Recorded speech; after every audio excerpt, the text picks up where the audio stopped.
လူတွေမှာစင်ထာဝရစိတ်ကြည်လင်းနေတာမဟုတ်ဘူးအာယုန်တွေကလည်းအကောင်းနဲ့တွေ့တယ်လို့အဆိုးနဲ့လည်းတွေ့တယ်ထာဝရကောင်းနေတာမဟုတ်သည့်အတွက်ကြောင့်စိတ်အခမ်းမသိတဲ့အခါမှာဒေါသဆိုတာထွက်လာတတ်ကြတယ်အဲ့ဒီထွက်လာတဲ့ဒေါသကိုမထိန်ချုပ်နိုင်ဘူးဆိုလို့ရှိရင်အယုတ်ဆိုးအကြီးတန်းမဖြစ်တဲ့နာတွေဖြစ်သွားနိုင်တယ်ပေါ့လူတွေမှာ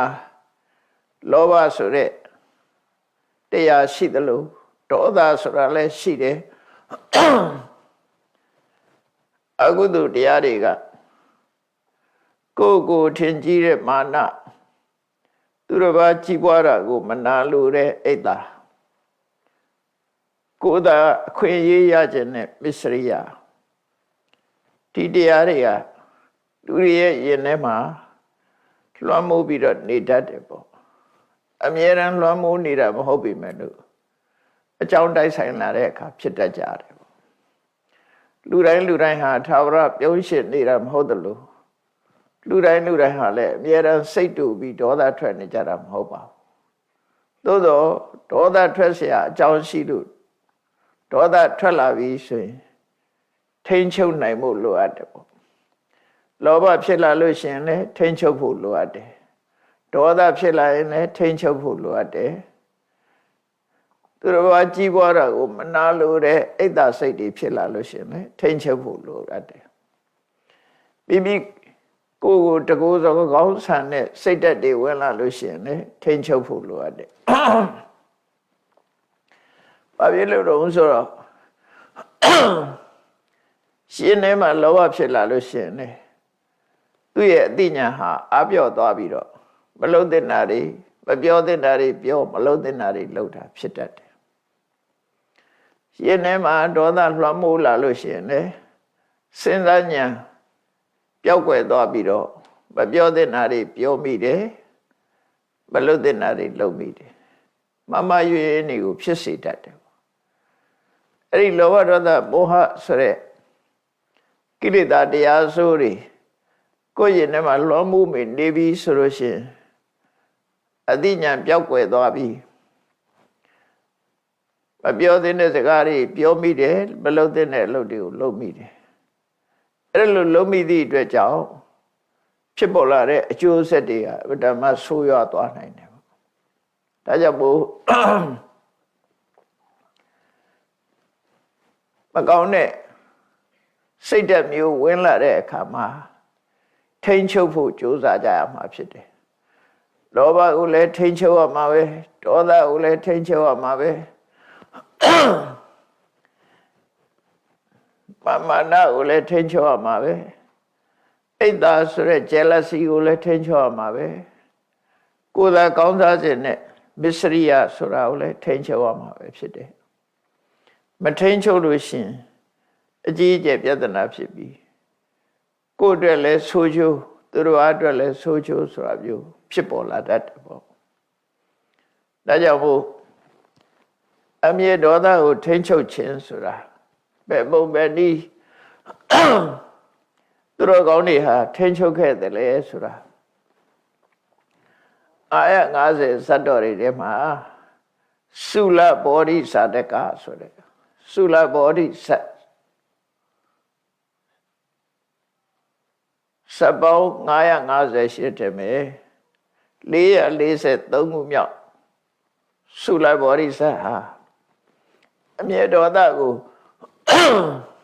ပဲပုံထိန်ချုပ်ရမယ်ဆိုတာလက်တွေ့ကျင့်သုံးလိုက်နာဖို့သင်္ကန်းစာပေးတဲ့ဇာလမ်းပဲဖြစ်တယ်သင်္ကန်းစာပေးတာဟာတကယ်ဘဝတစ်ခုမှာကြုံတွေ့လာတဲ့တကယ်ဖြစ်ပျက်ကိုရည်ညွှန်းပြီးတော့သင်္ကန်းစာပေးတယ်လူတိုင်းဟာအမျက်ဒေါသကိုမထိန်ချုပ်နိုင်တာမဟုတ်ဘူးထိန်ချုပ်နိုင်တဲ့ပုဂ္ဂိုလ်တွေရှိတယ်အဲ့ဒီထိန်ချုပ်နိုင်တဲ့သူတော်ကောင်းတွေဟာဘယ်လိုတွေးတောဆင်ခြင်သုံးသပ်ပြီးတော့အမျက်ဒေါသကိုထိန်ချုပ်တယ်လဲဆိုတာကိုမြတ်စွာဘုရားကဟောပြောတာဖြစ်တယ်။ဘာကြောင့်ဒီဇာလမ်းကိုဟောပြောတာတော့ဆိုတော့မြတ်စွာဘုရားစေတော်ကျောင်းမှာနေတဲ့အခါမှာ သာသနာပေါင်းဝင်ရောက်ပြီးတော့ယဟန်ပြုလာတဲ့ယဟန်တော်တစ်ပါးဟာပင်ကိုယ်စေရအရာဒေါသအမတန်ကြီးတယ်ထိကတဲ့ဆိုဒေါသဖြစ်တတ်တယ်ဒါကစရိုက်ဝါဒနာဆိုတာဘဝမှာပါလာတတ်တယ်စိတ်တူတတ်တဲ့လူဟာဘာပြောလိုက်ဒေါသဖြစ်ပေါ်လာတတ်တာပေါ့စိတ်ဆိုးတယ်မြဲထွက်တယ်ဒေါသဖြစ်တယ်ဆိုတာနည်းနည်းလေးပြောလိုက်လေမခံချင်စိတ်နဲ့ဒေါသဖြစ်လာတယ်အဲ့ဒါလို့စိတ်တူတာကောင်းသလားဆိုမကောင်းဘူးပေါ့စိတ်တူတာအရာမှာစိတ်တူတာမကောင်းလားဆိုမကောင်းလူလောကမှာတူနဲ့တူဆက်ဆက်တဲ့အခါမှာအပြောမခံပြီးစိတ်တူနေတဲ့ပုဂ္ဂိုလ်တွေဟာအမှန်တမ်းတကူဒီအထီးကျန်တဲ့သဘောမျိုးကိုရောက်စေတတ်တယ်အဲ့ဒီယဟန်တော်တစ်ပါးဟာသင်္ကန်းဝတ္တိလင်္ကစားသူကနည်းနည်းလေးမှအပြောမခံဘူးသူရင်ထဲကဒေါသကိုထိန်းချုပ်နိုင်စွမ်းမရှိဘူးဘယ်သူကပြောလိုက်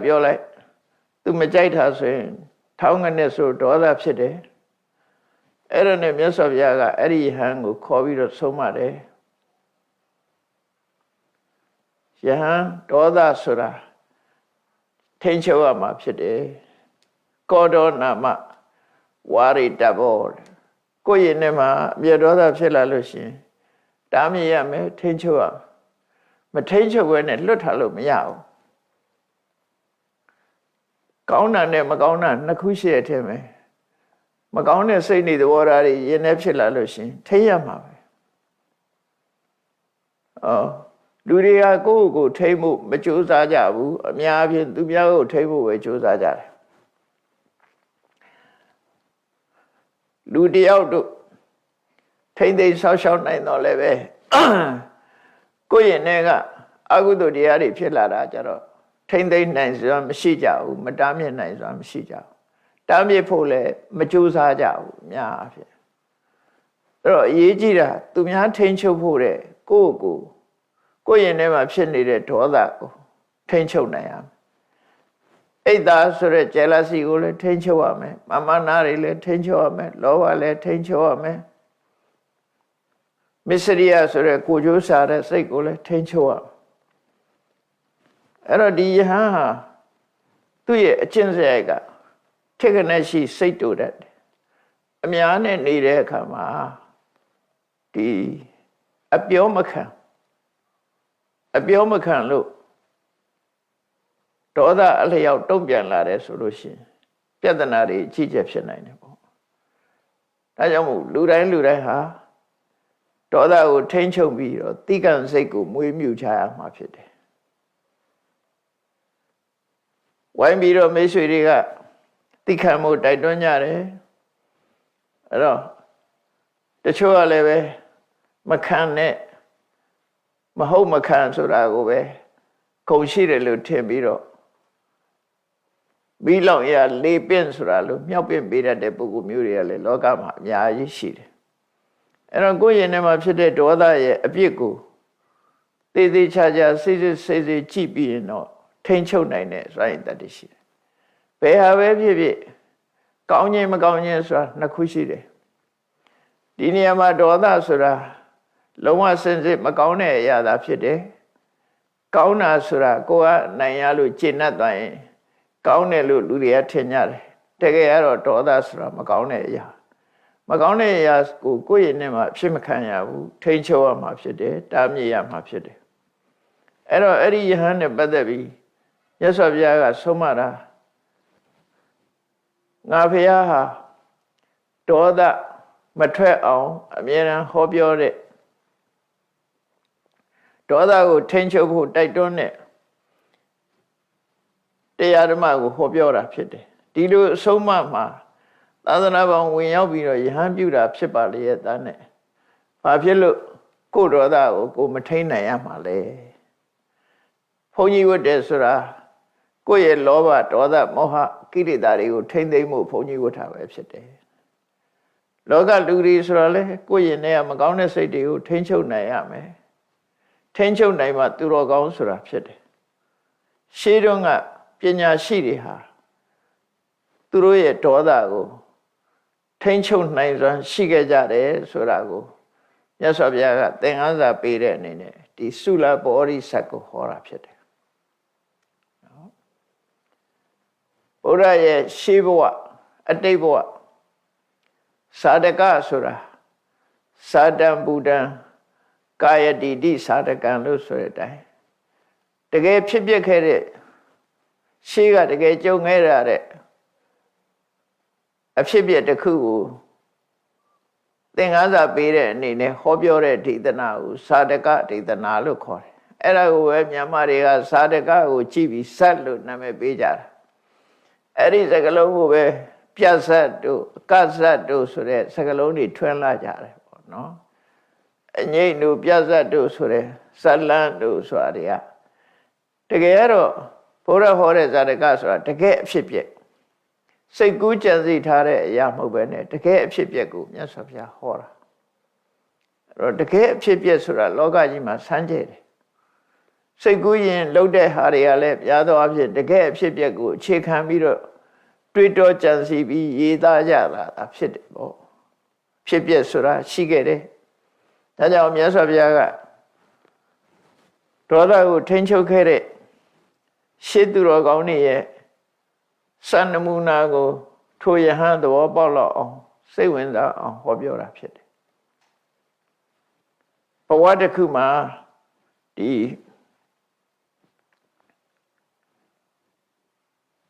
ဖျားလောင်းကကာတိဏိကုံးမှာချမ်းသာကြွယ်ဝတဲ့ပြမနာတစ်မျိုးရဲ့သားပြမနာတဦးရဲ့သားလာဖြစ်တယ်နော်သူဟာပြမနာတမျိုးတဦးရဲ့သားလာဖြစ်တဲ့အခါမှာသူပဲဘွားကလာတာတော့ဆို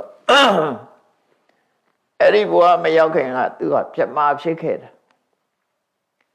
သူတော်ကောင်းတရားကျင့်ကြံကြုတ်ကိုအထုတ်လို့စံပိညင်တွေရပြီးပြမပြေမှပြမဖြစ်တယ်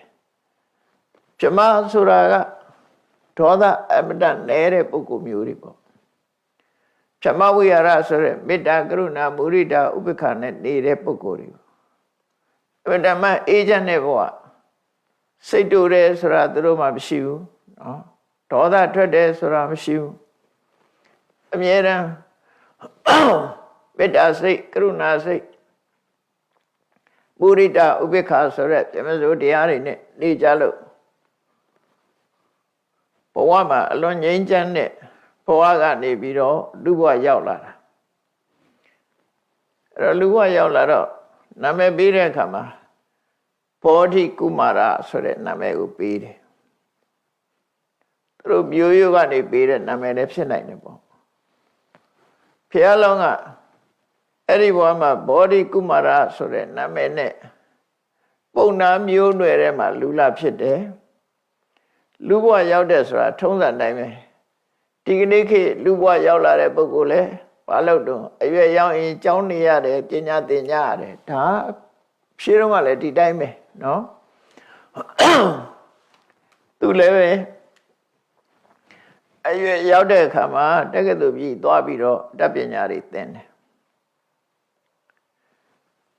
ပညာတက်လာပြီဆိုတဲ့အခါမှာလူလောကရဲ့ထုံတတ်စင်လာအရာပဲသူဆန္ဒကိုသူဆန္ဒမပါပြီမဲ့လို့မိဘတွေကခုံတည်ချင်းတူတယ်အမျိုးဆက်ချင်းတူတယ်အည်ချင်းချင်းတူတယ်ဆိုတဲ့အမျိုးနွယ်ကသူတို့သမီးနဲ့လက်ထပ်ပေးစားဖို့ရစီမံလာကြတယ်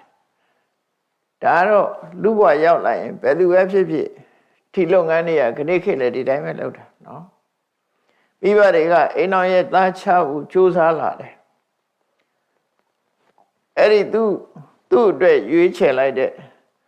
သူတို့သမီးလောင်းကလည်းပဲရုပ်ဆင်းအမတန်မှလှပတယ်သို့တော့သူကလည်းပဲပြမပြေကနေစွတ်တေလာတဲ့အမျိုးသမီးပဲဖြစ်တယ်အဲ့ဒါတခုတော့သွားတူတယ်နှစ်ဦးလုံးဟာပြမပြေက ပြမပြေဆိုတာအိမ်အောင်ဖက်တဲ့ဒေသပုံမဟုတ်ဘူးကိုယ့်ကိုလွတ်လွတ်လပ်နဲ့အမျိုးသားမျိုးသမီးခွဲခြားမှုမရှိတဲ့ဘဝမျိုးပဲသူကအဲ့တော့စိတ်ဝင်စားဘူးကာမဂုဏ်အာယုန်နေမျိုးသားမျိုးသမီးစိတ်ဝင်စားတဲ့နေရမဟုတ်ဘူးသို့တော်လူလောကရောက်လာတဲ့အခါကျတော့သူတို့ရဲ့ဆန္ဒမပါပဲမိဘဆိုတာအတင်းစီမံတတ်ကြတယ်ပေါ့ခဏခက်လက်တာမျိုးတွေရှိတာပဲသူတို့ဆန္ဒမရှိလင်ကသာမိဘတွေကအတင်းစီမံကြတယ်အတင်းစီမံလို့ပြဿနာဖြစ်သွားတာလည်းရှိတယ်သို့တော့သူတို့နှစ်ဦးကတော့အစရတဲ့ကစိတ်ဓာတ်အေးချမ်းကြတဲ့ပုဂ္ဂိုလ်တွေဆိုမိဘတွေကအတင်းစီမံပြီးတော့အာဝါဟဝိဝါဟဆိုတဲ့မင်္ဂလာပွဲကိုကျင့်ပလိုက်ကြတယ်နှစ်ယောက်စလုံးမှာကိလေသာစိတ်ဆိုတာမရှိကြဘူးကာမဂုဏ်အာယုန်ခံစားလို့တဲ့စိတ်မရှိဘူးဘာဖြစ်လို့လဲဆိုတော့ဗြဟ္မပြည်ကလာတဲ့ပုဂ္ဂိုလ်တွေဟာဗြဟ္မပြည်မှာနေတယ်လို့ပဲလူဘဝမှာလည်းစိတ်ဝင်စားဘူးပဲဟိုတုန်းကအနေကြာလာတဲ့အခါအဲ့တိုင်းပဲနေတယ်ဗြဟ္မတွေနေတဲ့အနေထားမျိုးနေကြတာဖြစ်တယ်ပေါ့ဒါကြောင့်မို့လို့သူတို့ဟာဒီဘဝမှာတဦးနဲ့တဦးတန်ရုံးစဉ်ဖြစ်မှုဆိုတာလုံးဝမရှိဘူးမိတ်ဆွေသဘောလောက်ပဲစိတ်ကထားကြတယ်တဏှာရာဂနဲ့ကြည့်တဲ့စိတ်သူတို့မှမရှိဘူးမျက်စိအကြည့်ကစပြီးတော့စင်ကြယ်တဲ့တန်ရှင်းတဲ့အဲ့လိုနဲ့ပြမနာနဲ့ပြမနာမိသားစုအတိုင်းဝိုင်းထဲမှာသူတို့သားသမီးနှစ်ဦးကိုထိမ်းမြတ်လက်ထပ်ပေးတော့မိဘရဲ့ဆန္ဒကိုမတွန်းလှန်ခြင်းလို့သူတို့ဟာမောင်နှမလို့ဆက်ဆံရေးနဲ့နေထိုင်ကြတယ်မောင်နှမဆက်ဆံရေးနဲ့ပဲနေထိုင်ကြတယ်မိဘတွေအသက်အရွယ်ရလာတဲ့အခါကွယ်လွန်နှိစ္စရောက်သွားတော့အလုံးစီးပွားတွေသူတို့လက်ထက်ရောက်လာအဲ့တော့ပစ္စည်းဥစ္စာလည်းကြွယ်ဝချမ်းသာကြတာဖြစ်တော့သူတို့ရဲ့ပိုင်ဆိုင်မှုငွေကြေးတနာတွေဟာဂရေ80ရှိတယ်ဂရေ80တော့ဥစ္စာတွေမိဘတွေကရှားဝေထားလို့ပိုင်ဆိုင်ကြတယ်အဲ့ဒီမိဘတွေရဲ့ကွယ်လွန်နှိစ္စရောက်သွားလို့တင်းကြိုခြင်းကိစ္စလုပ်ပြီးတဲ့အခါမှာဘောဓိကုမာရကသူနဲ့ထိမ်းမြန်းလက်ထပ်ထားတဲ့ဖြစ်မနီးမြို့သမီးကိုပြောဆိုတယ်ဒီနေ့ကစပြီးတော့ဟောဒီဂရေ80သောဥစ္စာကိုမင်းကိုငါလွှဲမယ်အကုန်လုံးနော်အဲ့ဒီဂရေ80သောပစ္စည်းဥစ္စာတွေကိုမင်းအပိုင်ဖြစ်လွှဲပေးမယ်မင်းချမ်းချမ်းသာသာနေပြီတော့လို့ပစ္စည်းဥစ္စာလွှဲဖို့တိုင်ပင်တဲ့အခါမှာသူနဲ့လက်ထပ်ထားတဲ့ပုံနေမှအမျိုးသမီးကရှင်ကဘာလို့မလို့လဲလို့ဆိုတော့ငါကဒီပစ္စည်းတွေငါမလို့ချင်ဘူးငါအတွက်လည်းမလို့အပ်တော့ဘူးငါကဟိမဝန္တတောင်ဘက်ကိုတောထွက်ပြီးတော့ရသေးဝုတ်ပြီးကိုယ့်ရဲ့ဘဝကိုကိုယ့်ကိုယ်ထိန်းကြောင်းတော့မယ်လို့ဆိုတော့အဲ့ဒီသူရဲ့ဇနီးကပြန်မေးတယ်ရဟန်းဝတ်တဲ့ယသိဝတ်တဲ့ဆိုတာယောက်ျားတွေသာဝတ်လို့ရတာလားမျိုးသမီးတွေရောဝတ်လို့မရဘူးလားဆိုမျိုးသမီးလည်းဝတ်လို့ရပါတယ်ဆိုရင်ဒါဆိုလို့ရှိရင်သင်တို့စွန့်ပစ်တဲ့တတွေးကိုငါမခံယူနိုင်ပါဘူးဒီပစ္စည်းဥစ္စာတွေသူလည်းမလိုချင်ပါဘူးသူလည်းယသိဝတ်ပါမယ်လို့အဲ့ဒီလိုနှစ်ဦးနဲ့တဦးနဲ့တူ စ္စည်းပြောဆိုရင်ကနေပြီးတော့နှစ်ဦးလုံးကစိတ်ဝင်စားဘူးမိဘတွေလက်ထက်တုန်းကလည်းသူတို့လုံမလုံရဘူးမိဘတွေကြွေးထားတာပဲစားဒီပစ္စည်းတွေသူတို့စီမံရမယ်ဆိုတော့တယောက်ကမှမလုပ်ချင်ကြမလုပ်ချင်တော့အဲ့ဒါဆိုလဲတို့နှစ်ယောက်ကောင်းပြီဒီပစ္စည်းတွေကိုအကုန်လုံးလှူဒန်းပေးကန်လိုက်တယ်အလှူကြီးပေးလိုက်တယ်အလှူကြီးပေးပြီးတော့တောထွက်သွားကြတယ်နှစ်ယောက်စလုံးဒါရှေးကချမ်းသာတဲ့ပုဂ္ဂိုလ်တွေကဒီလိုလှုပ်လိလှုပ်ထားရှိကြတာပေါ့နော်တောထွက်သွားတယ်တောထွက်သွားပြီးတော့တောတဲ့တနေရာသာသာရရှိတဲ့နေရာမှာသင်္ကန်းကျောင်းဆိုရသေးကျောင်းလေးတွေဆောက်ပြီးတော့တောထဲမှာတီးတဲ့တစ်သီးဝလံနေဒါတွေကိုရှာကြံပြီးတော့တစ်သီးစားတဲ့တစ်သီးစားပြီးဘဝကိုယက်တည်ကြတယ်လို့သူတို့ဆိုလို့နော်တောထဲမှာတစ်သီးစားပြီးတော့နေကြတာအဲ့လိုနဲ့တောထဲမှာကရှိတဲ့တစ်သီးဝလံနေစားပြီးတော့10 နှစ်ကြာသူတို့နှစ်ယောက်ဟာကိုเจ้าလေးနဲ့ကိုတူနဲ့တူဖော်ပြုတ်ပြီးတော့10 နှစ်ကြာနေကြတယ်သို့တော့တူပေါ်တူတဏှာကတန်ရောစဉ်မရှိတော့လည်းပဲတူနဲ့တူကျင်နာမှုကတော့ရှိကြတာပေါ့မေတ္တာရှိတယ်ကရုဏာရှိတယ်မုရိဒရှိတယ်ပြပစိုးတရားနဲ့မိတ်ဆွေသဘောသူတို့ဟာအတူတကွတော်ထဲမှာနေကြပြီတုံးနဲ့တူကူညီမှုတော့ပြုကြတယ်သို့တော့ကိုယ်သင်္ကန်းကြောင်းနဲ့ကိုနေကြတယ်အဲ့လိုနှူးနေတဲ့အခါမှာတပ္ပထကျင့်စဉ်ကိုကျင့်မိမယ်လို့သူတို့ဆံရတဲ့ပုဂ္ဂိုလ်ဖြစ်မရောက်ဘူးသို့တော့ယဟန်ဘုရားလွတ်လွတ်လပ်လပ်နဲ့နေရတဲ့ယသိယဟန်ဘုရားမှာ10 နှစ်ကြာနေထိုင်တယ်တောထဲမှာတစ်သီးဝလံညှိပဲစားပြီးတော့နေတဲ့အခါယောဂတစ်မျိုးဖြစ်တတ်တယ်စားတတ်မရတဲ့အခါမှာလူတွေယောဂဖြစ်တတ်တယ်လို့ပြောတယ်အဲ့ဒီတော့ကတော့ဟိမွန်တာမှာစားရှိသလားမရှိဘူးလားတော့မသိဘူးကနေ့ခေတ်တော့ဟိမွန်တာစားဆိုပြီးတော့ရောင်းတာတွေရှိတယ်ရှိကောင်းတော့ရှိနိုင်တာပေါ့နော်သို့တော့တော့ရသေးတွေဟာတည်တည်ရွတ်စားပြီးတော့တချို့တည်းရတွေကြတော့ပြုတ်စားမှာပေါ့လေအဲ့လိုနဲ့အသက်ရှင်နေတဲ့အခါစားမပါတဲ့အစားအစာတွေစားရပါများတဲ့အခါမှာယောဂတစ်မျိုးဖြစ်တတ်တယ်တဲ့ကျုံလှီဖြော့တော့တဲ့ယောဂမျိုးတွေအဲ့ဒီယောဂမျိုးတွေဖြစ်လာတဲ့အခါမှာသူတို့ဟာလူတွေနေတဲ့မြို့တွေရွာတွေဘက်ကိုလာပြီးတော့စားနဲ့ချက်တဲ့စားပါတဲ့ဟင်းတွေကိုစားပြီးတော့ကိုယ်ကျမ်းမာရေးကိုပြန်ပြီးတော့တိဆောက်ကြရတယ်လို့ဆိုတယ်ဗမာပြည်မှာလည်းသစ်သီးစားကျင့်တဲ့ပုဂ္ဂိုလ်တွေကြားဘူးတယ်ဘယ်လောက်ထိအောင်သစ်သီးစားပြီးတော့နေနိုင်တယ်လဲဆိုတာတော့မသိဘူးလုံးဝစားမစားပဲနဲ့သစ်သီးကိုသာစားပြီးနေလို့ရှိရင်ဘာဖြစ်လာမလဲဆိုတာဒီအာဟာရဓာတ်နဲ့ပတ်သက်တဲ့ဆရာဝန်တွေတော့သိကောင်းသိလိမ့်မယ်စာထဲမှာတော့လောနံဘိလသေဝနထာယဆိုတာချင်းစားမိဝဲခြင်းကြုံအချင်းတို့စားတို့ဆိုတာလိုအပ်တယ်လို့ဆိုတယ်ခန္ဓာကိုယ်ရဲ့လိုအပ်ချက်တွေအဲ့ဒီလိုအပ်ချက်တွေကြောင့်ဟိမွန်တာကနေပြီးတော့ထွက်လာတယ်ဒါကအကြောင်းတစ်ခုတော့ဖြစ်လိမ့်မယ်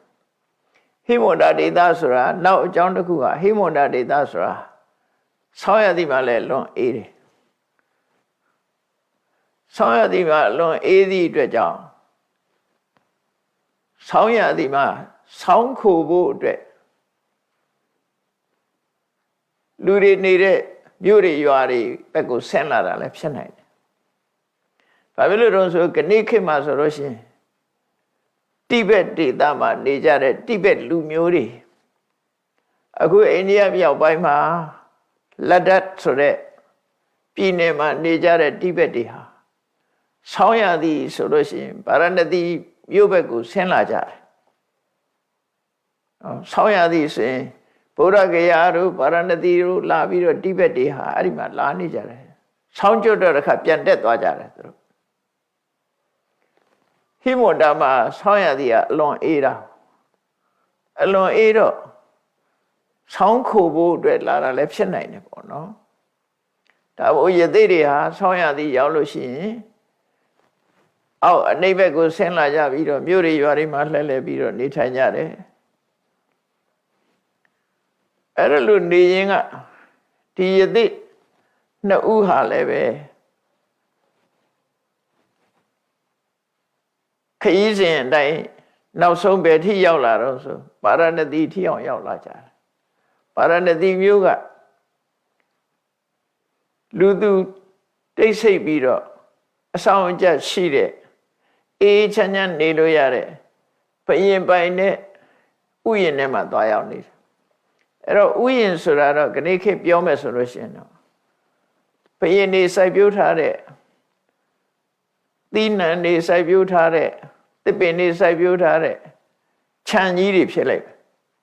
တောတွေစိုက်ပျိုးထားတဲ့သဘာဝတောတွေသဘာဝသစ်ပင်တွေပန်းပင်တွေအဲ့လိုဟာတွေစိုက်ပျိုးပြီးတော့အဆောင်ရှောက်နဲ့ထားတဲ့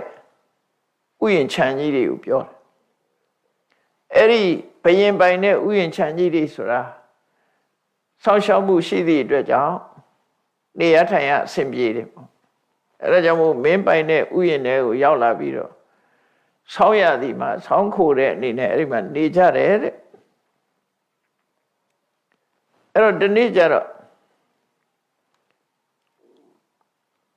ဘယင်ကဘယင်ရဲ့ဥယျာဉ်မှုလုပ်တဲ့လူကဥယျာဉ်ထဲမှာထွက်တဲ့သစ်သီးဝလံပန်းမှန်တွေကိုဘယင်ထံလက်ဆောင်ပေးဖို့ယူသွားရင်ဘယင်ကြီးစီသွားခါစားတဲ့အခါမှာဥယျာဉ်မှုကိုဘယင်ကပြောလိုက်တယ်ငါတို့ဥယျာဉ်စားကိုဥယျာဉ်ကိုပျော်ပွဲစားထွက်ကြမယ်ဥယျာဏခိရိတံကိလေသာမဆိုနန်းတော်ထဲမှာဒီတိုင်းပဲနေရတာလူဆိုတာအဆောက်အဦကြီးထဲမှာအကြာကြီးနေရရင်ညှိဝိတ်လာတယ်ပေါ့ဒါကြောင့်မို့တောထဲမှာထွက်မယ်ဥယျာဉ်ဆိုတဲ့တောထဲမှာငှက်တွေရှိတယ်တိရစ္ဆာန်တွေရှိတယ်သဘာဝတောတောင်တွေဖန်တီးထားတာတွေရှိတယ်အလှဆင်ထားတဲ့ဥယျာဉ်မဟုတ်ဘူးဒါတွေ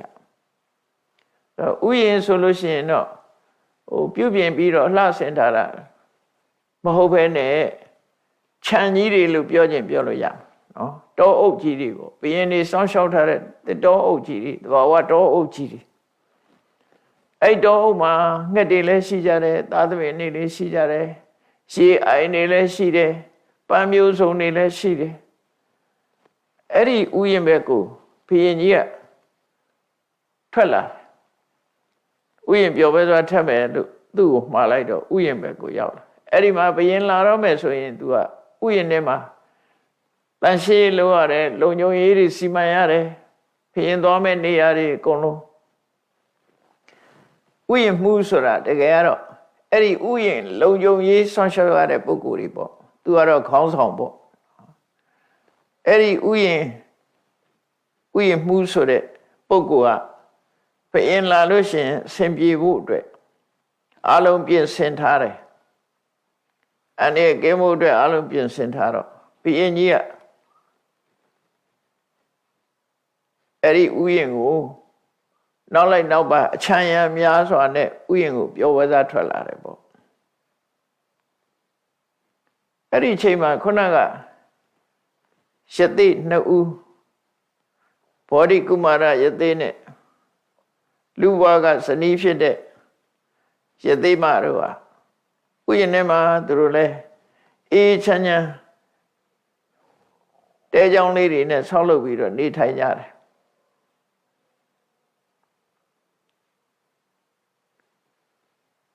အဲ့လိုနေတာကိုဘုရင်ကြီးကဥယျာဉ်ထဲမှာသူလှက်ပတ်ကြည့်ရင်ကနေပြီးတော့ယသိကျောင်းနေဘက်ကိုရောက်သွားတယ်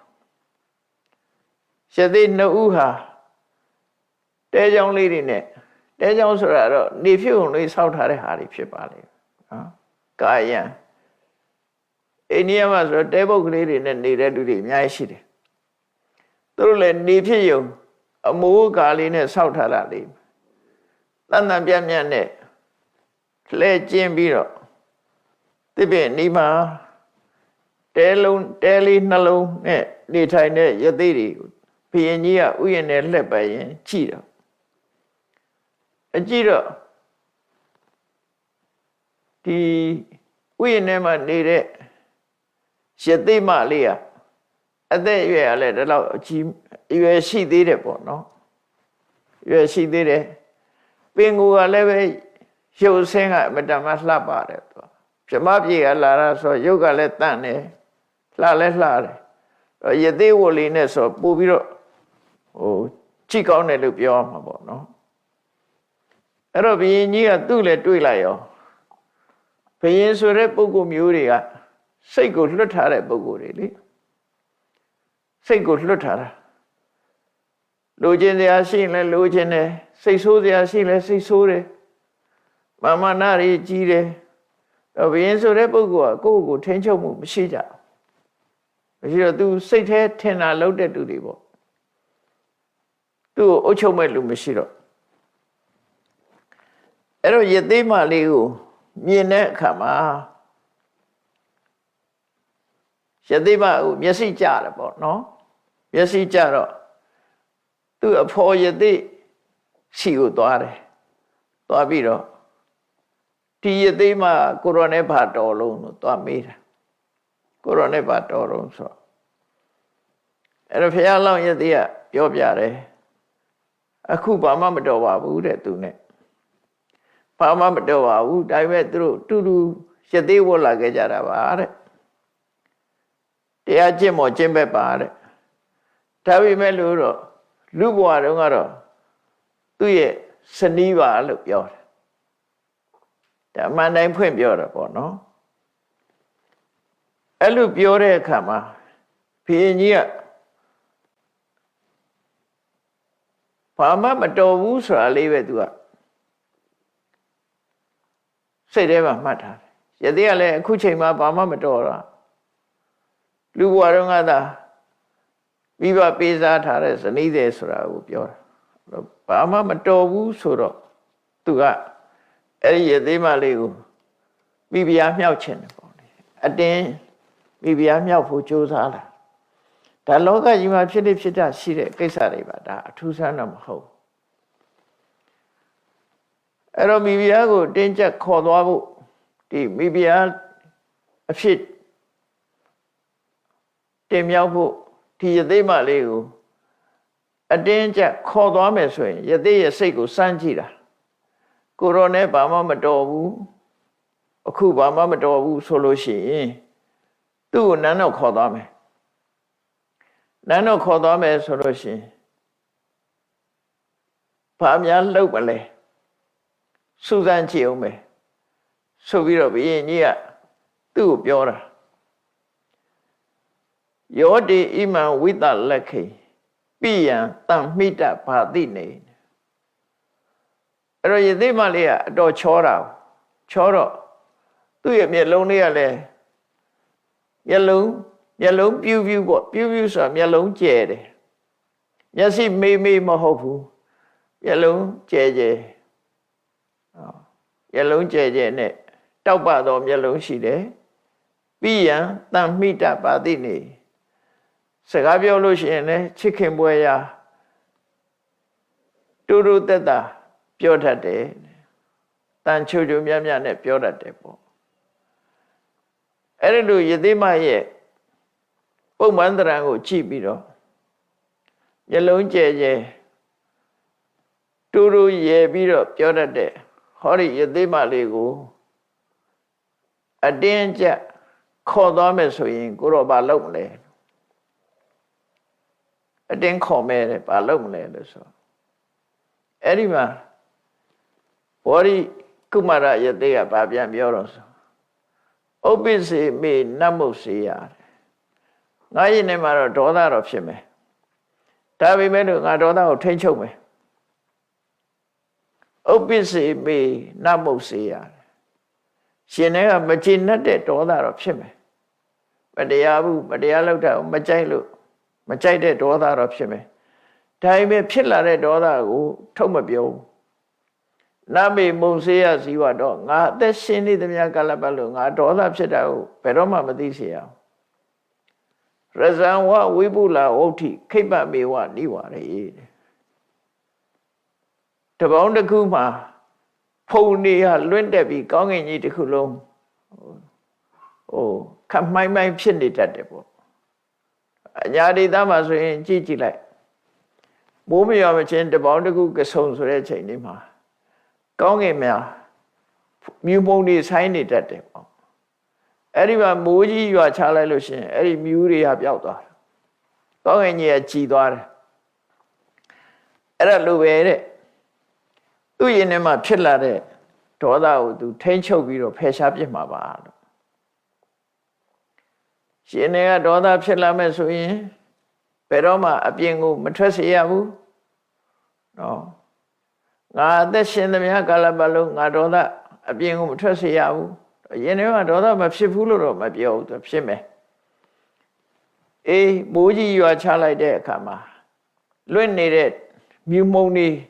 ပျောက်ကွယ်သွားတယ်လို့ပဲငါရင်ထဲမှာဖြစ်လာတဲ့ဒေါသဟာမိုးရွာချလိုက်တယ်လို့ပျောက်ကွယ်သွားမှာပဲဖြစ်တယ်လို့ယသိကအဲ့လိုပြောပြီးတော့သူကရဲရဲဝံ့အဲ့လိုဘယင်ကိုပြန်ပြီးတော့ပြောလိုက်တဲ့အခါမှာဒီလိုယသိကပြောတာကိုဘယင်ကြီးကနားလဲဖို့တော့ကောင်းတယ်ပေါ့သို့တော့နားမလဲဘူးသူ့ရင်ထဲကဒီယသိမအပေါ်မှာဆွဲလန်းနေတဲ့စိတ်ကြောင့်မို့လို့သူ့စိတ်ကိုသူမတားမြင်နိုင်တဲ့အခါအမတ်တယောက်ကိုမိတ်ပေးလိုက်တယ်ဒီယသိမကိုနန်းတော့ခေါ်သွားလိုက်ဆိုပြီးတော့အတင်းဆွဲခေါ်ခိုင်းနော်အဲ့တော့ယသိမလေးအတင်းဆွဲပြီးတော့ခေါ်သွားကြတယ်နန်းတော့ခေါ်သွားတယ်အဲ့တော့ယသိမအဓမ္မောလောကေဝတ္တတိအာယုတ္တသူဘာပြောတော့ဆိုအေးလောကကြီးမှာမတရားမှုတွေတော့ဖြစ်နေပြီမလုံးတဲ့အလုပ်တွေလုပ်နေကြပြီလို့ဆိုပြီးအော်ဟဲ့ငိုကြွေးတယ်သူကနော်ငိုရုံပဲသူငိုနိုင်တယ်ပေါ့မတရားဘူးဆိုတာတော့ပဲပြောပြီးတော့အဲ့ဒါလို့မင်းမှုရန်တွေကနန်းတော်ထီအောင်သူ့ကိုခေါ်သွားကြတယ်ဖះလောင်းကတော့အဲ့ဒီအချိန်မှာသူကဘောဓိကုမာရယသိကတော့ခေါ်သွားတဲ့အခါမှာတစ်ချက်ပဲလှမ်းကြည့်လိုက်ပြီးနောက်ထပ်ငုံပြီးတော့သူသင်္ကန်းပဲသူချုပ်နေတယ်ယသိဝတ်စုံကိုချုပ်နေတယ်အဲ့နဲ့ချုပ်ရတယ်ပေါ့သူတို့နောက်ထပ်မကြည့်တော့သူတို့ခေါ်သွားတာကိုသူကဘာမှဝင်မပြောဘူးဒီတိုင်းပဲနေလိုက်တယ်ဘုရင်ကလည်းပဲအဲ့ဒီနန်းတော်ကိုအတင်းကျပ်ခေါ်ခိုင်းသွားပြီးတော့အခန်းတစ်ခန်းထဲမှာလှောင်ထားလိုက်တယ်လှောင်ထားပြီးတော့အမျိုးမျိုးဖြာရောင်သေးဆောင်တယ်ပေါ့မိဖုရားမြောက်မဲ့အကြောင်းတွေပြောတဲ့အခါမှာယသိမလုံးဝလက်မခံဘူးယသိမရဲ့စိတ်ပြောင်းလဲအောင်သူမတတ်နိုင်တော့ယသိဒီအခန်းတစ်ခန်းထဲမှာလှောင်ပိတ်ထားပြီးတော့ဘုရင်ကြီးကငါဆွဲခေါ်လာတဲ့အခါဟိုကြံရတဲ့ယသိကဘယ်လိုနေသလဲဆိုတာကိုသူသိချင်တယ်အတင်းကျပ်ခေါ်လာတော့ဟိုယသိကဘယ်လိုများနေမလဲယသိဆိုတာသူတို့ခေတ်ကကြောက်ရတာလည်းရှိတယ်ပေါ့ယသိတွေကိုပြစ်မှားလို့တိုင်းပြည်ပြတ်သွားတာတွေရှိတယ်ယသိတွေရဲ့မန္တန်ဆွမ်းကိုနဲ့ဒုက္ခရောက်သွားကြတာတွေရှိတယ်သူတို့မှလည်းဇလန်းတွေအများကြီးရှိတယ်ပေါ့အခုလည်းသူယသိကိုတင်းကျပ်ခေါ်သွားတာဖြစ်တော့ဟိုယသိကများမန္တန်ဆုပ်ပြီးတော့သူသိအောင်များလုပ်မလားလို့တန်တရားဖြစ်လာတယ်ဒါကြောင့်မို့ငါသွားကြည့်မယ်ဆိုပြီးအချမ်းရနဲနဲ့ဥယျာဉ်ကိုပြန်သွားတယ်ပြန်သွားတော့ဘောဓိကုမာရမင်းသားယသိကသူ့ဝိုးကိုသူချုပ်ပြီးတော့နေတယ်တယောက်တည်းပဲတိတ်ဆိတ်ချုပ်ပြီးတော့နေတယ်ဘ ရင်ကြီးကလည်းအချမ်းရံနဲနဲနဲ့လူနဲနဲနဲ့သွားတာသွားပြီးတော့ခြေတံမပေးဘဲနဲ့ခြေတံမကြားအောင်ဖြည်းဖြည်းလေးချင်းကပ်သွားပြီးအဲ့လိုအနိနာရောက်သွားတောင်မှပဲဘောဓိကုမာရယသေကဘုရင်ကြီးကိုလုံးဝမကြည့်ဘူးသူသင်္ကန်းမဲ့သူချုပ်နေအနာနာရောက်လာတဲ့ယသေဟိုတဲ့ဘုရင်ကိုလုံးဝမကြည့်ဘူးမကြည့်တဲ့အခါကျတော့ဘုရင်ကငါ့ကိုစိတ်ဆိုးလို့ငါနဲ့စကားများပြောတာဖြစ်လိမ့်မယ်ငါ့ကိုမကြည့်တာဖြစ်လိမ့်မယ်ဆိုပြီးတော့သူပြောတော့ကတော့ရှင်ထဲမှာဒေါသဖြစ်ရင်ဒေါသဖြစ်ခွင့်မပေးဘူးချက်ချင်းရှင်ထဲကနေပြီးတော့ထိန်းချုပ်ပြစ်မယ်လို့ငါ့ကိုသူပြောခဲ့တယ်အဲ့ဒါကြွားပြောတာဖြစ်နိုင်တယ်ပေါ့သူတကယ်ပဲသူဒေါသကိုသူထိန်းချုပ်နိုင်သလားဆိုတာဘုရင်ကြီးကမေးတယ်သူ့ကိုယသေကိုတိုက်ရိုက်မေးတော့ယံနုပုပ္ပိဝိကတ်ထိတ်တော်ပလံမိဝအပတိတော်ကိုရောက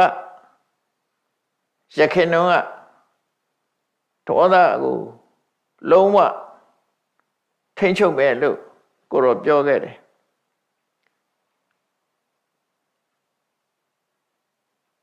တကယ်ကိုအင်အားပေါ်မှာအမိပြုပြီးတော့ကိုရောထိန်းချုပ်တယ်လို့ပြောတယ်အခုကျတော့ကိုရောတိတ်တိတ်လေးနေပြီးတော့သင်္ကန်းချုပ်နေတယ်ကိုယ်စိတ်ကိုမထိန်းနိုင်လို့ဒီလိုလုံနေတာလားလို့ဘုရင်ကြီးကပြောတဲ့အခါမှာဘောဓိကုမာရယသေကဒီဘုရင်ကငါ့ကိုဒေါသကြောင့်သူနဲ့စကားမပြောဘူးလို့ထင်နေတယ်ငါ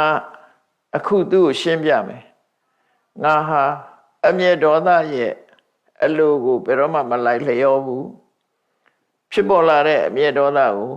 ငါဟာထိန်းချုပ်နိုင်တယ်ဆိုတာကိုငါပွင့်ပွင့်လင်းလင်းသူ့ကိုပြောပြမယ်ဆိုပြီးဥပ္ပစ္စည်းမေနမုတ်စိတ်ထားရှင်မင်းကြီး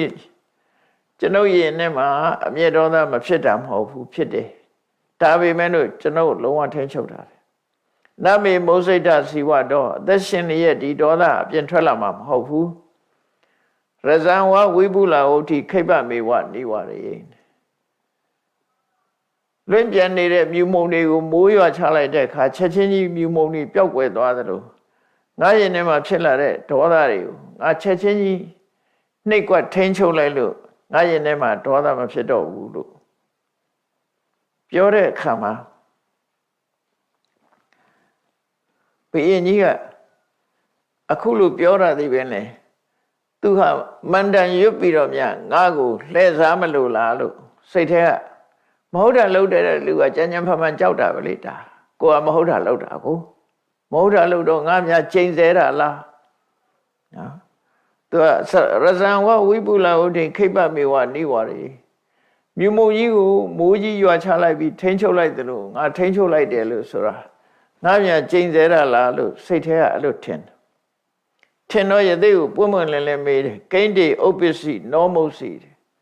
ကိုရောရင်ထဲမှာဘာဖြစ်ပြီးတော့ဘာကို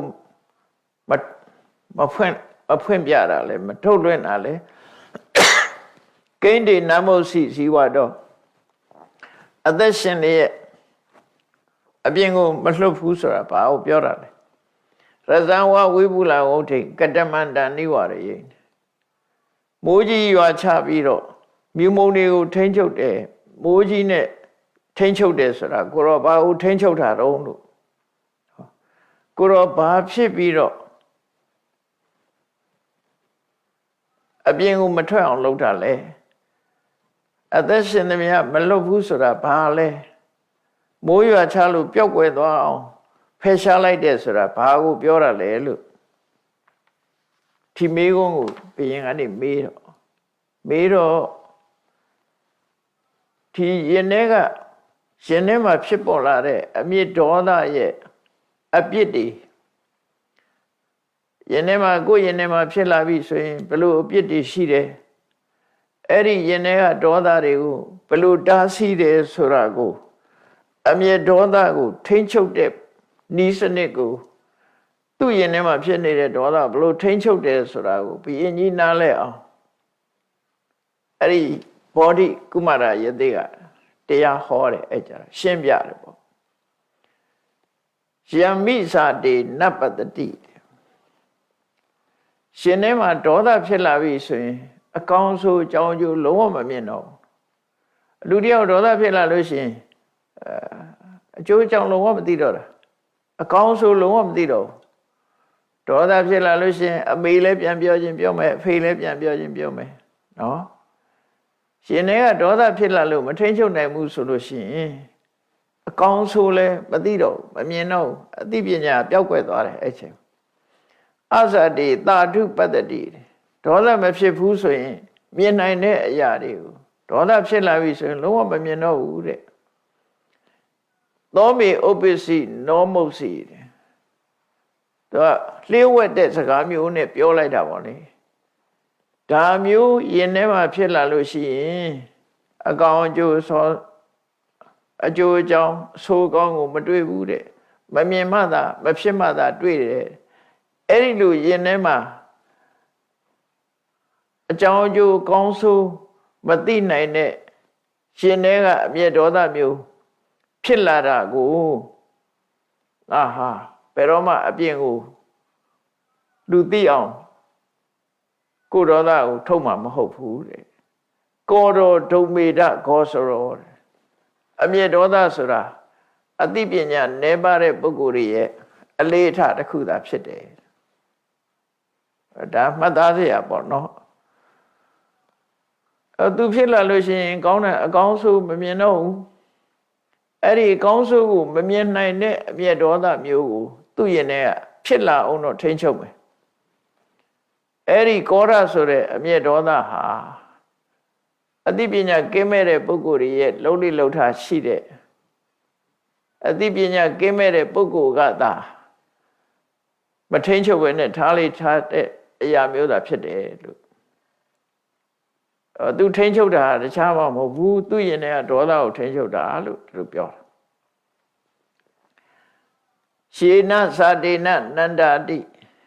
အမိတ္တာဒုက္ခမေတိနောအဲ့ဒီအမျက်ဒေါသဆိုတဲ့သဘာဝတရားဟာတဲ့ကိုယ့်ရဲ့ဒုက္ခရောက်မှုကိုလူချင်းနေကြတဲ့ရန်သူတွေကတော့ဒီလူတွေဒီအမျက်ဒေါသကြောင့်လူတွေဟာဒုက္ခရောက်ကြတာ哦အဲ့ဒီလိုဒုက္ခရောက်ကြောင်းဖြစ်တဲ့ဒေါသမျိုးဖြစ်ပေါ်လာပြီဆိုလို့ရှိရင်ရန်သူတွေကသဘောကျတယ်ရန်သူရဲ့အကြိုက်ဖြစ်တယ်လို့ပြောတာလူတယောက်ဒေါသဖြစ်ပြီးမရှုနိုင်မကယ်နိုင်ဖြစ်နေရန်သူကကြိုက်တယ်သူစိတ်ဆိုးပြီးတော့ပျက်စီးသွားတာဟောရန်သူကကြိုက်တယ်အဲ့လိုဆိုလိုတာအဲ့တော့ရန်သူရဲ့အကြိုက်ဒေါသဖြစ်တဲ့ပုဂ္ဂိုလ်တယောက်ဟာရုပ်ပျက်ဆင်းရဲဖြစ်တယ်ဒေါသဖြစ်ပြီးဆိုရုပ်ပျက်ဆင်းရဲဆိုတာဘာပြောတာတုံးဆိုကိုယ်ရင်နဲ့ဒေါသကိုမထိန်နိုင်လို့ရှိရင်လူတယောက်ဟာမျက်နှာကြီးနီးရဲမျက်ထောက်ကြီးနီးရဲပြီးတော့သူများကိုဆဲဖို့ဆိုဖို့ခုံမှုပေါက်ဖို့တွေဖြစ်လာနောက်ဆုံးကျအတန်တော်မထွက်နိုင်အောင်ဖြစ်လာဒေါသကြီးလာပြီဆိုရင်အတန်တော်မထွက်နိုင်ရုပ်ပျက်ဆင်းရဲတွေအကုန်ဖြစ်လာတယ်အဲ့ဒီလိုသူရုပ်ပျက်ဆင်းရဲဖြစ်နေတာကိုကိုယ့်ရဲ့ဒုက္ခကိုမြင်ကျင်တဲ့မိတ်ရန်သူတွေကတော့သဘောကျတယ်သဘောကျတယ်ရုပ်ပျက်ဆင်းရဲဖြစ်သွားတာကိုသဘောကျတယ်သောမေဥပ္ပစီနောမုတ်စီကောတော်ဒုံမေဒခောစရောအသိဉာဏ်မရှိတဲ့ပုဂ္ဂိုလ်တွေသာဖြစ်လိဖြစ်တာရှိတဲ့ဒီဒေါသသူ့ရင်ထဲမှာဖြစ်လာရင်သူကထိန်းချုပ်မယ်လုံးဝထိန်းချုပ်စီလုံးဝတားမြစ်မယ်ပေါ့ဒီဟာတွေနဲ့ဆိုလိုတဲ့သူဆိုလိုတာကဘာကိုပြောလို့တာလဲဆိုရန်သူအကြိုက်ဒုက္ခရောက်စေတဲ့ဒေါသမျိုးငါလည်းမခံငါရင်ထဲမှာဖြစ်เสียအောင်ငါထိန်းချုပ်မယ်ဒီလိုပြောချင်တာပေါ့နော်ရန်သူအကြိုက်ဒုက္ခရောက်စေနိုင်တဲ့ဒေါသငါရင်ထဲမှာဖြစ်မခံဘူးတဲ့ယတပိစ စာယမဏံပိတတ္ထနာဝဘုစတိလောကမှာဒေါသဆိုတဲ့တရားဖြစ်လာလို့ရှိရင်ကိုကျိုးစီးပွားကိုလည်းနားမလဲတော့အဲ့ဒါလို့ကိုကျိုးစီးပွားတောင်မှမသိနိုင်အောင်လွှမ်းမိုးကြီးစွပြီးတော့ကိုယ်ဒုက္ခပေးရတဲ့ဒေါသမျိုးကိုယ့်ရဲ့ထဲမှာဖြစ်လာလို့ရှိရင်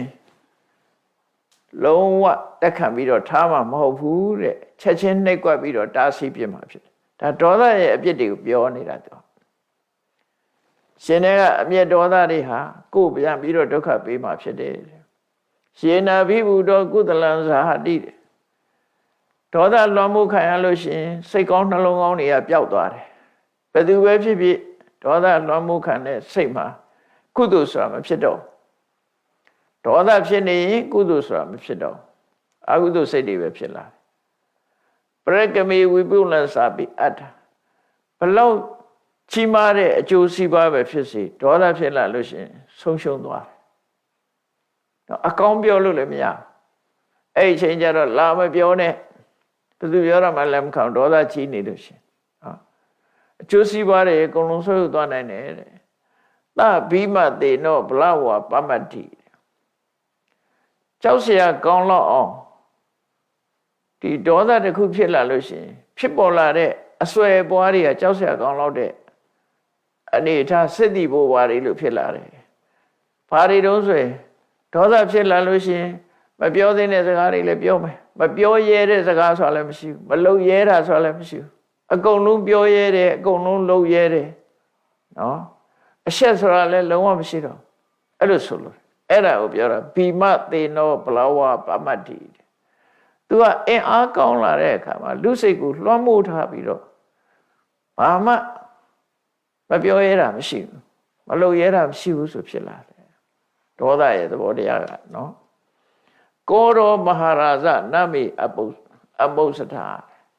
အဲ့ဒီယင်တဲ့ဒေါသကိုဘယ်တော့မှအပြင်ကိုထုတ်ပြမှာမဟုတ်ဘူးလို့ဆိုလို့သူ့ယင်ထဲမှာပဲငြိမ်းအောင်လုပ်မယ်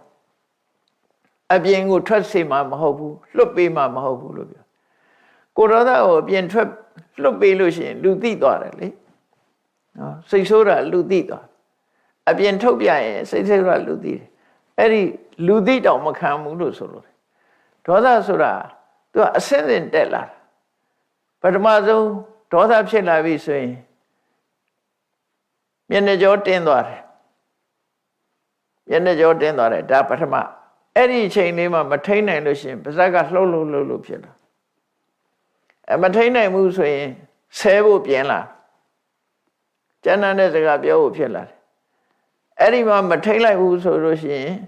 ရှိုက်ဖို့နှက်ဖို့ဖြစ်လာတယ်အဲ့ဒါကိုမထိန်နိုင်ဘူးဆိုရင်လက်နဲ့ကင်မဲ့အဆင့်ရောက်လာ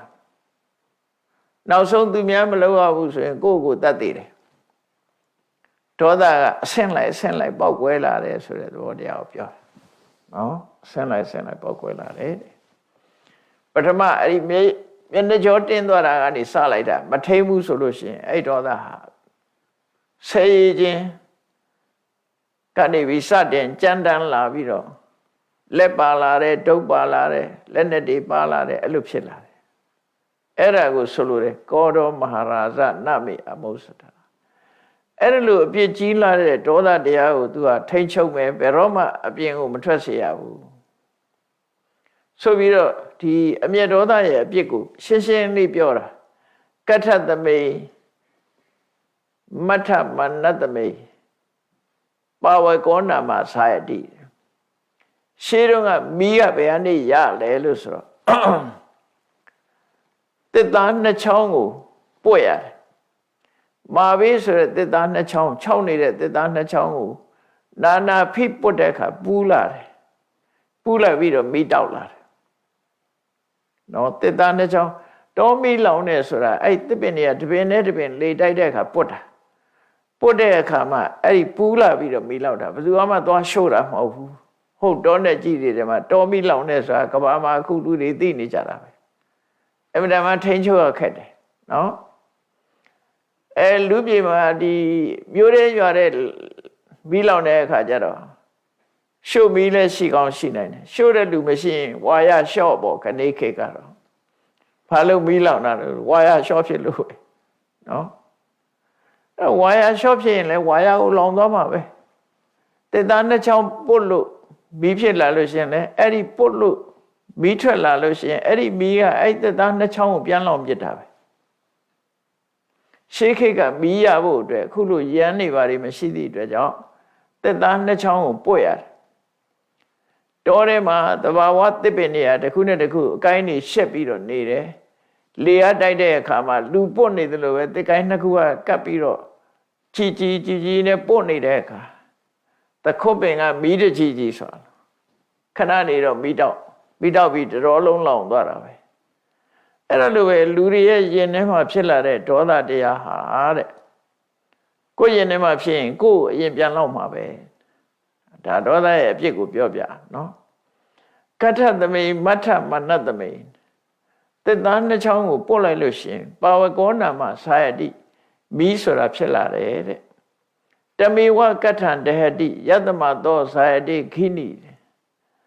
အဲ့ဒီဖြစ်ပေါ်လာတဲ့မီးဟာတဲ့သူဖြစ်ရာထင်းချောင်းကိုပဲပြန်ပြီးတော့လောင်ပြစ်တယ်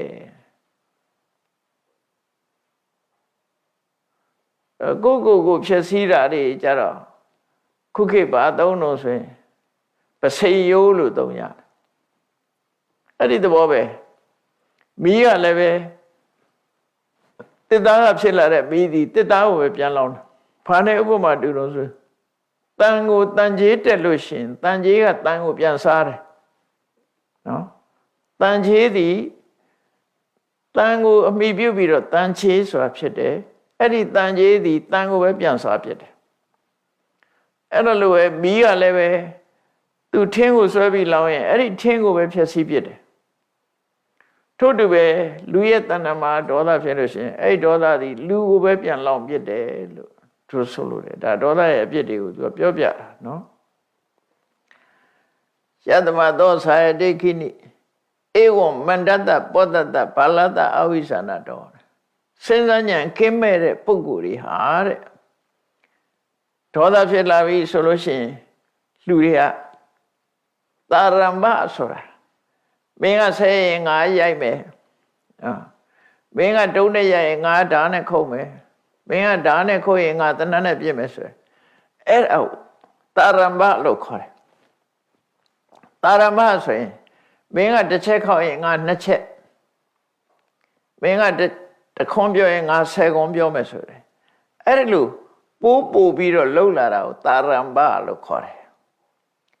ဘာမှလို့ပြန်တဲ့အခါမှာချုပ်ချယ်ခြင်းလို့ပြန်ကြတာအမှန်ကတော့သာရမဆိုတာနှစ်ဆတဲ့ပြုလုပ်ခြင်းလို့ဆိုလို့တယ်ပေါ့နော်ဒေါသဖြစ်လာတဲ့လူကနှစ်ဆတဲ့ပြုလုပ်လာသူကဒုံနဲ့ရရင်ကိုကဓာတ်နဲ့ပြန်ခုံးမယ်ဆွဲဟာမျိုးတော့အဲ့ဒီသာရမဒေါသဖြစ်လာလို့ရှင်အဲ့ဒီသာရမဖြစ်လာတဲ့ဒေါသဟာကိုပဲပြန်ပြီးတော့လောင်နေတဲ့အကိဝတိနာကထသမိန်ကောရောယတပဝတ္တိနိဟတိတတယတောကာလပခေဝသန္တိမမြတ်တော်ကိုလောင်တဲ့မီးဟာမြတ်တော်ကိုဖျက်ဆီးသွားတယ်ထို့တူပဲကိုယ့်ရဲ့ရင်ထဲမှာအမျက်ဒေါသဖြစ်လို့ရှိရင်အဲ့ဒီပုဂ္ဂိုလ်ဟာအမျက်ဒေါသရဲ့အစွမ်းကြောင့်သူ့ရဲ့ခုံသိက္ခာတွေဟာကျဆင်းသွားပြီးတော့လာစုပ်ပက္ခမှာလဟာအယောင်ကင်းမဲ့သွားတယ်လို့ပဲဟုတ်ပြီလာစုပ်ပက္ခဆိုတာတဖြည်းဖြည်းရော့သွားပြီးနောက်ဆုံးလကွယ်သွားတယ်လေလကွယ်သွားတယ်ဆိုတာအလင်းရောင်တွေလုံးဝပျောက်သွားပြီးတော့ဖြစ်သွားတယ်လို့ပဲလူမှာခုံသိက္ခာတွေကဒေါသထွက်ရင်ကနေပြီးအဲ့ဒေါသရဲ့အစွမ်းကြောင့်ခုံသိက္ခာတွေကလုံးဝပျောက်ကွယ်သွားတယ်သူဆိုလိုတယ်ပေါ့နော်ခုံသိက္ခာတွေပျောက်ကွယ်သွားနိုင်တယ်အနေတော်ဓုမကေတုဝကောရောယတုပတမတိလောကမှာမီးဆိုတာလောင်စာသိမ့်လိုက်ရင်မရှိတော့ငြိမ့်သွားတာပဲလောင်စာရှိနေသမျှတော့လောင်နေမှာပဲလောင်စာမရှိတော့ဘူးဆိုလို့ရှိရင်မီးဟာမလောင်တော့ဘူးအခိုးငွေ့ဖြစ်ပြီးတော့ပျောက်သွားအဲ့ဒါကြောင့်မလို့ကိုယ့်ရင်ထဲမှာဖြစ်လာတဲ့ဒေါသဆိုတဲ့မီးကိုငြိမ့်တတ်လိုက်မယ်ဆိုလို့ရှိရင်ငြိမ့်တတ်လိုက်နိုင်တဲ့ပုဂ္ဂိုလ်ဟာလာဇံပက္ခမှာထွက်လာတဲ့လလိုပဲတ နေ့တနေ့ပို့ပြီးတော့တောက်ပေါင်လာတယ်တနေ့တနေ့ပို့ပြီးတော့တောက်ပလာတယ်နော်လာပြည့်နေ့ရောက်သည့်ထဲအောင်ထိမ့်ထိမ့်လင်းနဲ့ခုံတရင်နေနဲ့ဖြစ်ပေါ်လာသလိုပဲအဲ့ဒီပုဂ္ဂိုလ်ရဲ့ခုံတရင်ဟာဒီလာဇန်ဘက်ကမှလာဟာတနေ့ပြီးတနေ့အယောင်နေတိုးလာသလိုရဲ့ခုသူ့ရဲ့ဂုဏ်သိက္ခာတွေကတိုးလာနိုင်တယ်လို့ဒါဘောဓိကုမာရယသိကနေပြီးတော့ဘုရင်ကြီးကိုတရားဟောလိုက်တာအဲ့ဒီတရားကိုကြားနာရတဲ့အခါမှာဘုရင်ကြီးကစိတ်နှလုံးအေးချမ်းသွားပြီးတော့သူ့နောက်မှာပါတဲ့အမတ်တစ်ခုကိုအမတ်တစ်ယောက်ကိုအမိတ်ပေးလိုက်တယ်ငါတို့နန်းတော်မှာချုပ်နှောင်ထားတဲ့ရှသိမကိုပြန်ခေါ်လိုက်ခေါ်ပြီးတော့ပြန်ပြီးတော့လွှတ်ပေးလိုက်တယ်ပေါ့နော်အရှင်ဘုရားရဲ့ဒေါသရှင်ရဲ့ဒေါသကိုထိန်းချုပ်တာကိုသိရသည့်အတွက်ကြောင့်အရှင်ဘုရားရောယသိမရောဒီမှာဥယျာဉ်ထဲမှာအေးချမ်းချမ်းနေပါသူတာဝန်ယူပြီးတော့အလုံးကိုဆောင်းလျှောက်ပေးပါမယ်လို့ဘုရင်ကြီးက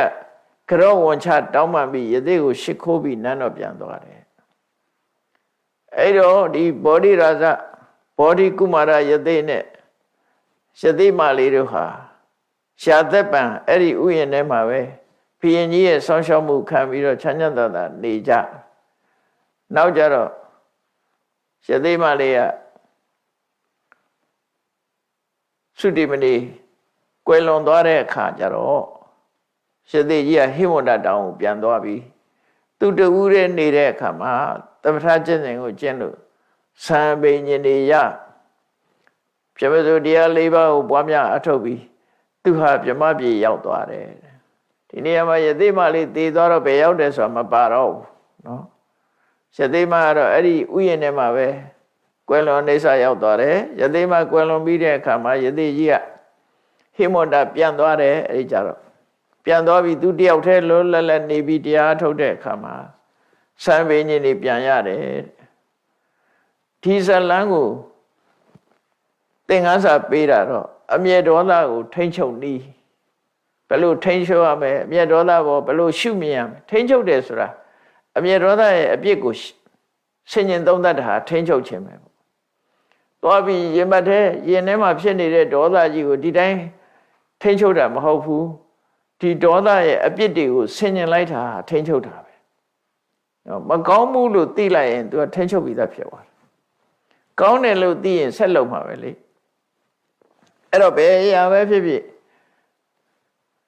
ငါဒေါသထွက်တာမကောင်းဘူးဒီဒေါသအပင်ငရဲကြစေနိုင်တယ်ငါဘဝပျက်စီးစေနိုင်တယ်ဆိုတော့ဒီအတွေးတွေကဒါထိမ့်ချုပ်တဲ့အတွေးလို့ခေါ်တယ်ဟိုလိုကြီးတွေးเสียမဟုတ်ဘူးသို့မဟုတ်မေတ္တာဘာဝနာနဲ့ထိမ့်ချုပ်မယ်သိခဏ်ခြင်းဆိုတဲ့ခန္တီတရားနဲ့ထိမ့်ချုပ်မယ်ဒီအကြောင်းအရာဒေါသထွက်เสียအကြောင်းအရာကိုမေ့ထားပြီးတော့ထိမ့်ချုပ်မယ်ထိမ့်ချုပ်ပုံထိမ့်ချုပ်နည်းတွေမျိုးရှိတဲ့ထက်မယ်မေတ္တာနဲ့ထိမ့်ချုပ်တယ်အတွေးနဲ့ထိမ့်ချုပ်တယ်မှန်ကန်တဲ့တွေးတောဆင်ခြင်မှုတွေနဲ့ထိမ့်ချုပ်တယ်အဲ့တော့ငါဒါမထိမ့်လို့ရှိရင်ငါဘဝပျက်စီးလိမ့်မယ်သိရင်ငရဲရောက်လိမ့်မယ်စသဖြင့်ဒါလည်းထိမ့်ချုပ်တာအဲ့လိုအတွေးနဲ့ထိမ့်ချုပ်တယ်လို့လူတိုင်းဟာကိုယ့်ရင်ထဲမှာအမျက်ဒေါသမဖြစ်ဘူးဆိုတာမရှိဘူးအကြောင်းအရာဆိုတာဖြစ်လာနိုင်တယ်ဖြစ်လာလို့ရှိရင်အခုလိုတွေးပြီးတော့ထိမ့်ချုပ်ရမှာဖြစ်တယ်ဆိုတာကိုသင်္ကန်းစာပေးလို့ရင်းဖြစ်ပါတယ်ဒီတရားကိုဟောလိုက်တဲ့ဒီသင်္ကန်းစာကိုအဓိကအကြောင်းပြုပြီးဟောတဲ့ဒေါသကြီးတတ်တဲ့ယဟန်ဟာအနာဂံအဆင့်ကိုရောက်ရှိသွားပါတယ်တဲ့အဲ့ဒီတော့ကယသိမလေးကတခြားသူမဟုတ်ဘူးတဲ့ရှာဟုလာမဲတော်ယသောတရရဲ့ဘဝတစ်ခုသာလည်းဖြစ်တယ်ဗာရဏသီဘုရင်ကတော့တခြားသူမဟုတ်ဘူးတဲ့ရှင်အနန္ဒာရဲ့အတိတ်ဘဝတစ်ခုပဲဖြစ်တယ်အဲ့ဒီဘောဓိကုမာရယသိဆိုတာတခြားသူမဟုတ်ဘူးငါရဲ့အတိတ်ဘဝပဲဖြစ်တယ်လို့မြတ်စွာဘုရားကစက်ကိုပြန်ပေါင်းပြီးတော့ဒီဇလန်းကိုထုတ်ဖော်ဟောကြားတာဖြစ်ပါတယ်တရားချစ်ခင်သူတော်စင်ပြိဿပေါင်းတို့ဒီဇလန်းရဲ့အဓိကသင်္ကန်းစာပေးတာတော့အမျက်ဒေါသကိုဘယ်လိုထိန်းချုပ်ရမလဲဆိုတာကိုသင်္ကန်းစာပေးခြင်းဖြစ်လို့အကြောင်းတစ်ခုခုကြောင့်ကိုယ့်ရဲ့ထဲမှာဒေါသဖြစ်လာလို့ရှိရင် ဒီအချက်လက်တွေကိုမှတ်သားတွေးတောပြီးကိုယ့်ရင်ထဲကဒေါသကိုထိန်းချုပ်အောင်ထိန်းချုပ်နိုင်အောင်ကြိုးစားအားထုတ်ကြမှာဖြစ်တယ်လို့ကိုယ်စီသတိထား၍ကြိုးစားအားထုတ်နိုင်ကြပါစေကုန်သတည်း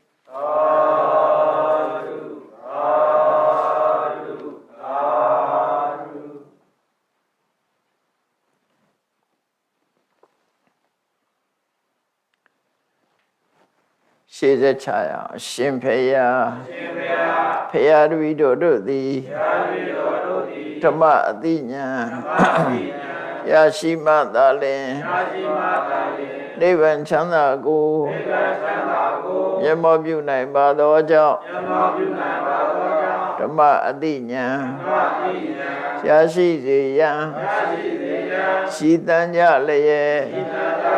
ဓမ္မသဘင်ရှင်ခြင်းပါပြုလို့ကြ၍အမတဒါနာဓမ္မဒါနာတရားလှူတော်ကိုပေးလူကြပါကုန်၏တရားတော်မြတ်ကိုယုတိလေးမြတ်စွာမမတ်သားသာအာယုထားလျက်နာကြားကြပါကုန်၏တရားတော်မြတ်ကိုတတ္တဗဝတ္ထုစုစုတို့ဖြင့်ပူဇော်ကြပါကုန်၏ယနေ့ယခုအာထုပြုလုပ်ကြရသောဤကောင်းမှုသည်နိဗ္ဗာန်ချမ်းသာ၏အကြောင်းထောက်ပံ့ဖြစ်ပါစေတည်းဤကောင်းမှု၏အဖို့ဘာကကိုအမိအဖအဖို့အဖွာဆရာသမားမှစ၍ကဘာသူကဘာသာလူနတ်မြမတတ္တဝါများတို့အားအမြဝေငှပါကုန်၏ကုသိုလ်အမြကိုယ်စီရကြကုန်သည်ဖြစ်၍ကိုယ်စိတ်နှဖျားချမ်းသာကြသည်ဖြစ်ကြပါစေကုန်သတည်းအာလုံးသာသနာများအမြယူတော်မူကြပါကုန်သောသာဓုအာလုံးသာသနာများအမြယူတော်မူကြပါကုန်သောသာဓုအာလုံးသာသနာများအမြယူတော်